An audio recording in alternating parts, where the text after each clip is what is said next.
kind of blindsided by a different use of land. Ours is a little bit different because we actually wanted a park. And when we supported the donation of the land to the county, it was with, you know, the agreement that would be a park. This was memorialized in a lot of different documents, the capital improvement program, the Tri-County Council. As this all went forward, you know, we thought it was like locked in. We were like, okay, this is what the plan is.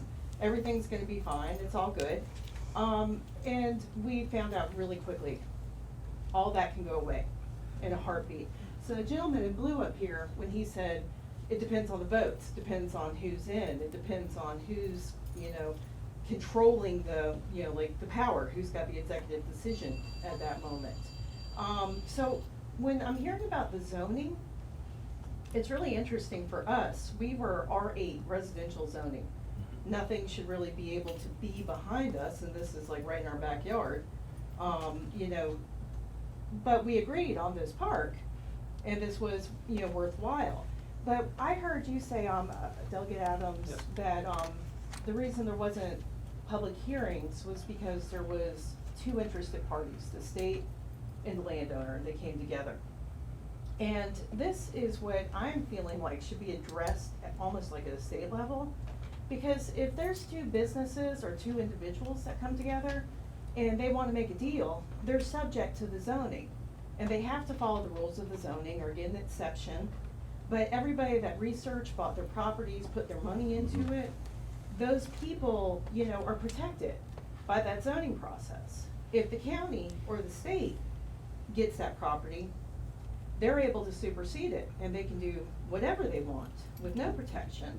So therefore, I think it just doesn't follow that it's two private businesses, because that program Open Space is money that everybody paid into. So it should be also then a decision that everybody makes, because they're losing the protection of the zoning and they're also paying for it with their own money. So I think that's like a really important thing to, you know, kind of think about even at the state level. Yeah. Okay. Good point. It was a very good point, very good point. This gentleman and us. Yeah, my name's Larry Scott. My wife and I live on the farm right across Deep Branch Road from this property.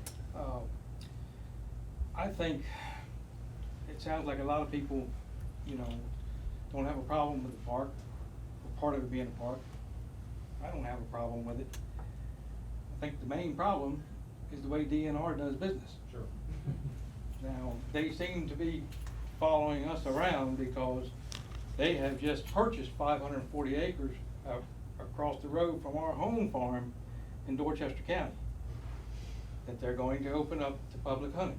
And it's been, like you said, it took several years to do it. You probably know about the property. Here's what I'm gonna tell you, how they do business. They've advertised that, you know, it's gonna be open to public hunting. It's got a 13-acre pond on it, which it does. Access to that pond is on our side. We own to the water line. Nobody from DNR has yet to come see us and talk to us about this property. This is how DNR does business. And so that's, if you want to introduce a bill to take some of the power from DNR of how they do business. Okay. That's where a lot of the problem is. Okay. I mean, we've got, the concern I have down here is, you know, the property on our side. I've already seen a drawing, I believe, maybe you may be, they've already got a phase where they're talking about taking some of those fields out of production and planting them in trees. I got no problem with trees, but that's creating more habitat. I can take you right now and we can go see 75 deer Yeah. that belong to the state of Maryland, because I've been to multiple meetings, and the question is always asked, who do the deer belong to? Well, they belong to the state, they're a natural resource. They are. When I ask, well, you've got several thousand acres on the other side of Nanticoke Road, how come you're not putting food plots in there to take some of the pressure off the agricultural land?